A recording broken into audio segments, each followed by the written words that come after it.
Good morning and welcome to Saturday special of Dr. Lamba's Awakening Call. We see discord, we see division, and we see disputes regarding religions all the time. And each religion at one time or the other has been guilty of bloodshed, rapine, looting. At least the name of the religion has been used, rightly or wrongly. There was a time when maximum killing was done in the name of Christ, spreading of the Christianity. Whole communities were wiped out. Either they accept Christianity or they were finished. They were exploited. And many times they were bribed, as in India. Unfortunately, every religion professes to be peaceful. And yet, as I said earlier, more blood has been shed in the name of religion than for any other cause.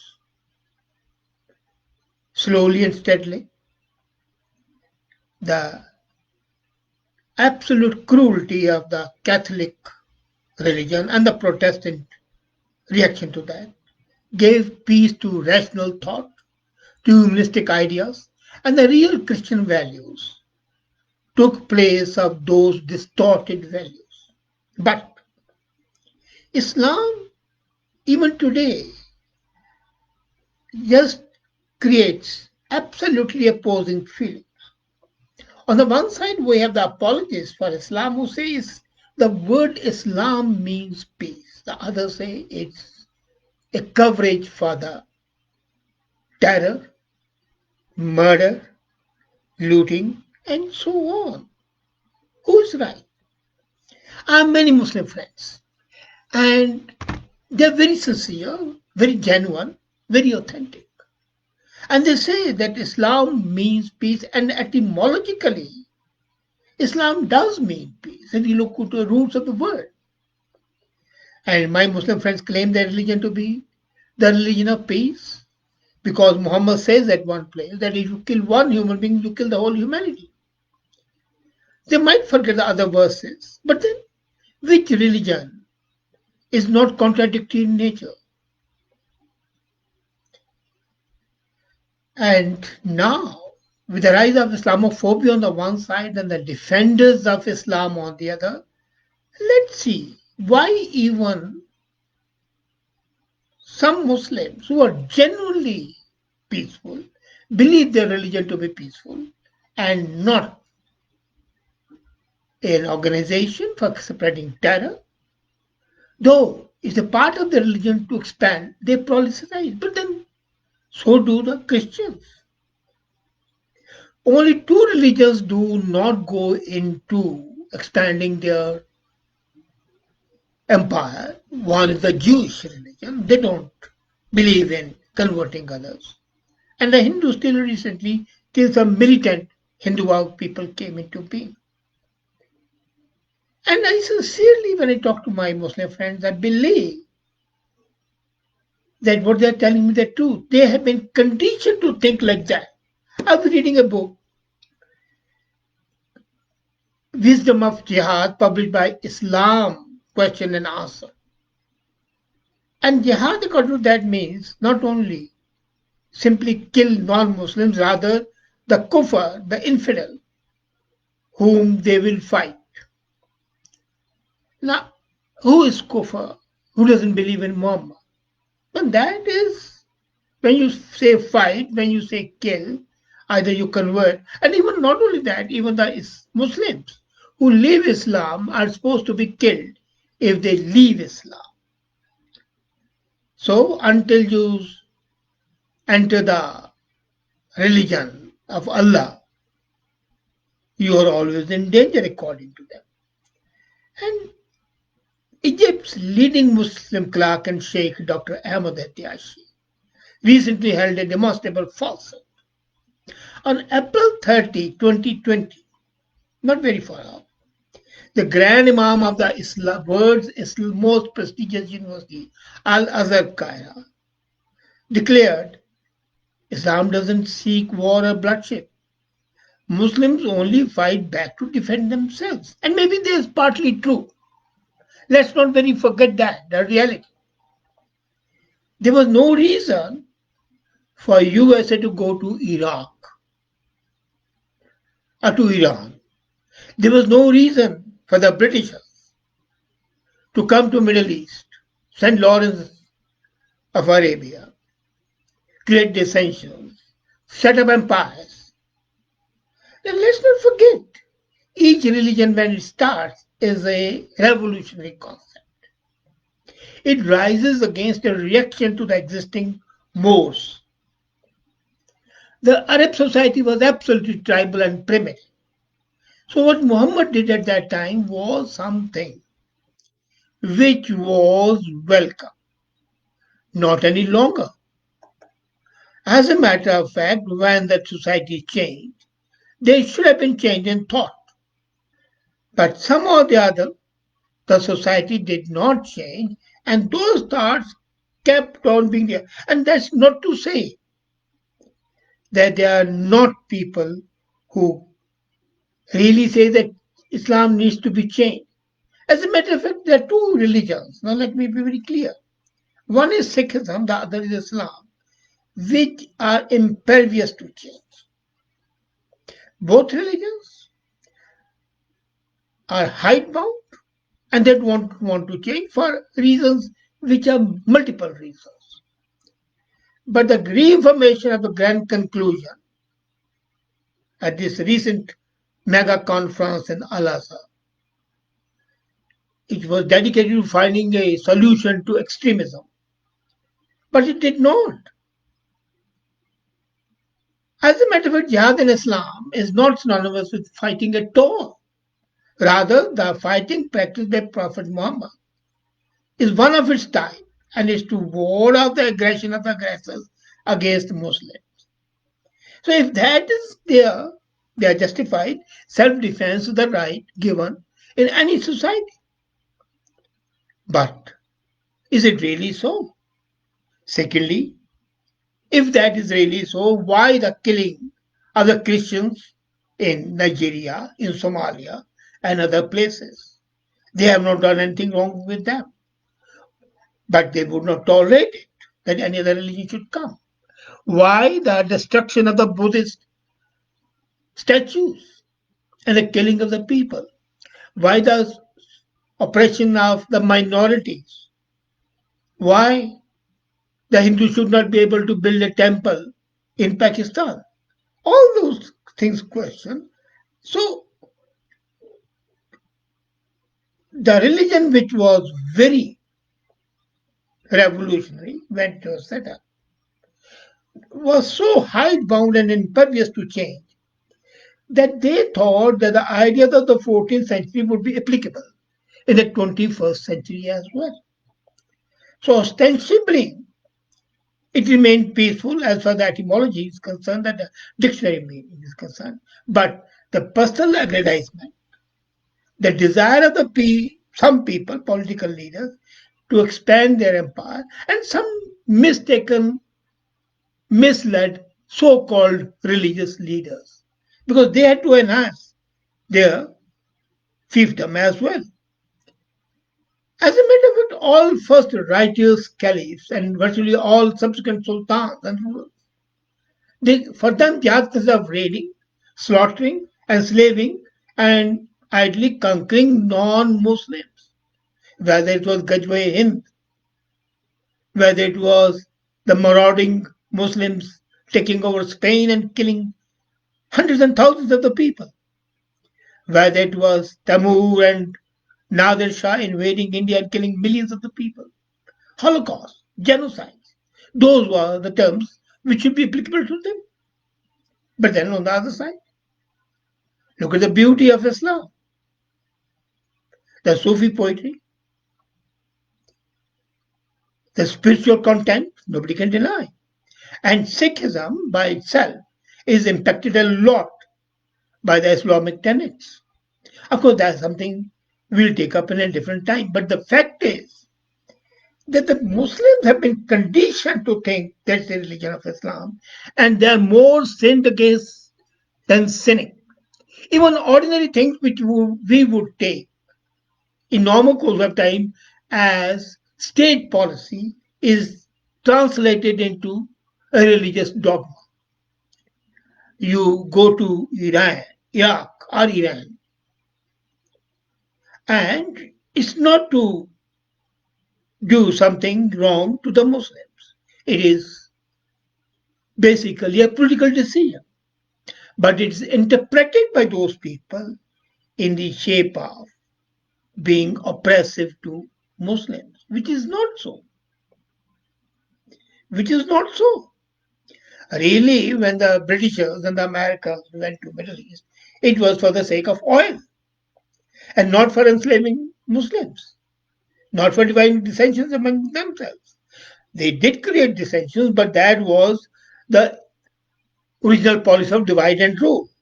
You mean to say if there had been a Christian land, they would not have done it? Did they not do it in India, which is not a Muslim country? Did they not do it in Philippines, which is not essentially a Muslim country? The large majority is Muslim. Where haven't they done it? Did they not do it in Africa? The parts of Africa which are not Muslim?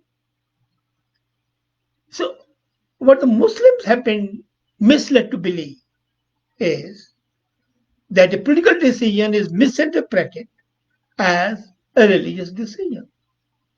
And many times the leaders, the political leaders who have taken those decisions are absolutely agnostic, atheist. They might say anything. But then nobody can deny that the Muslims, in fact, started the movement for conquering the world.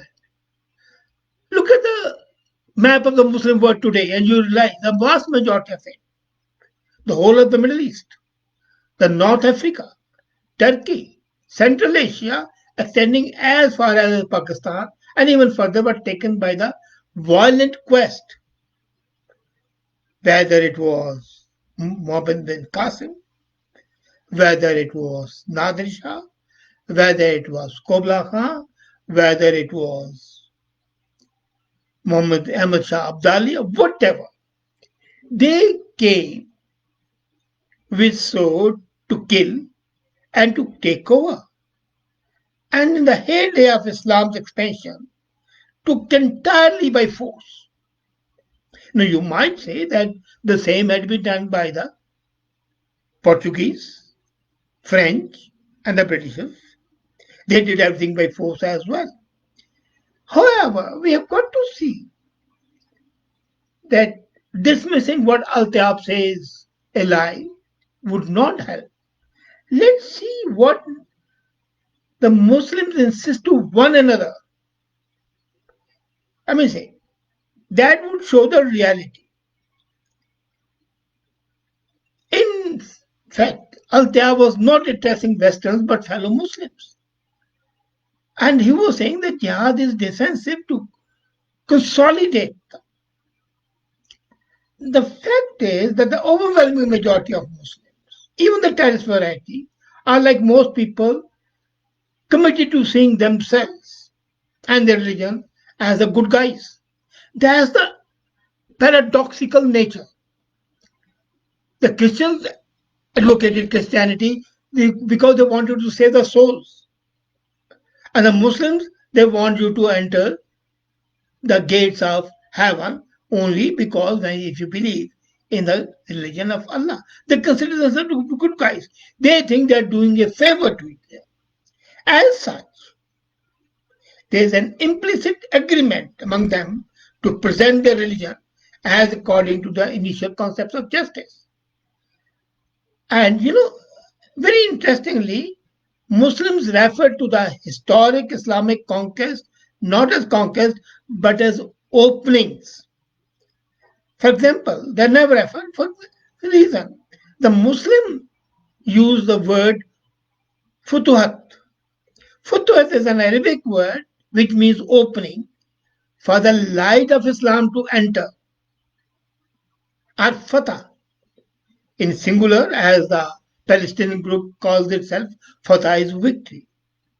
In the context that every land which was conquered, which was invaded, was done to bring Islam to the wayward infidels, to save them. That has been the policy of all the colonials who wanted to pose as saviors of the souls and amass all the wealth. And the Muslims did the same, whether they did in the east or in the west, in north or in the south. But whatever they did was to save the souls. And if by that, I mean, they think that by expanding the horizon of Islam, they are doing a good deed to the people who are made Muslim and to themselves.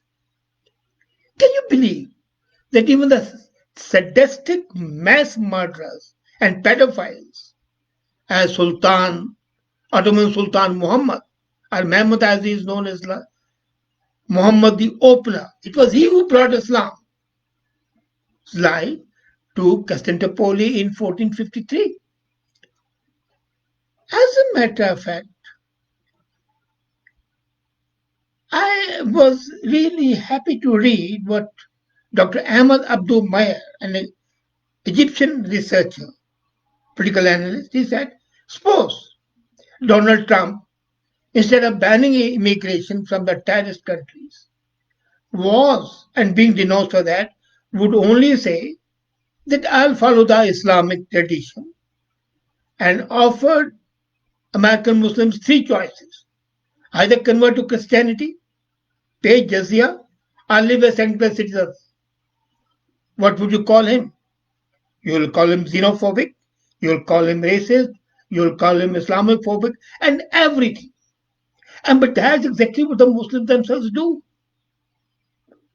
But not a good variety. It's only again what happens in the life is a very small minority becomes very vocal, outspoken, and overpowers the voice of reason and logic.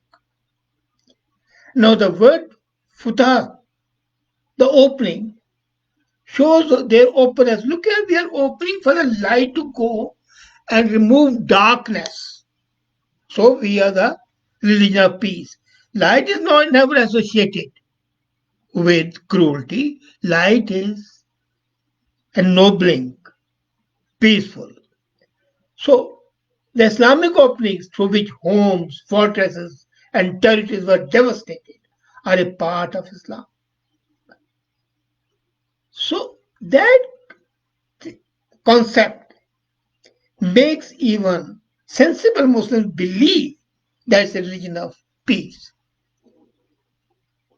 And the conquest has to be seen as incontrovertible and unbiased proof of Islam. To disavow them or to examine them critically, and if it was to happen in a Muslim society, would be very painful. Painful for the people who suffered and painful for the people who did it. So at every point, Muslims have tried to abandon militant jihad for internal spiritual jihad. And the problem lies in unwillingness to confront the fact that the conquest was basically unjustified. Now, if I leave 6 centuries aside, let's say that the Christians started behaving the same way the Muslims behave.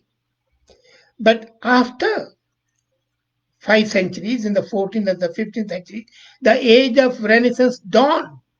The logic came back. Why is it that after 6 centuries, Islam is still stuck in the old mire? The problem lies in unwillingness to confront the fact that the history has been misinterpreted. The truth has been suppressed. The wrong has been espoused.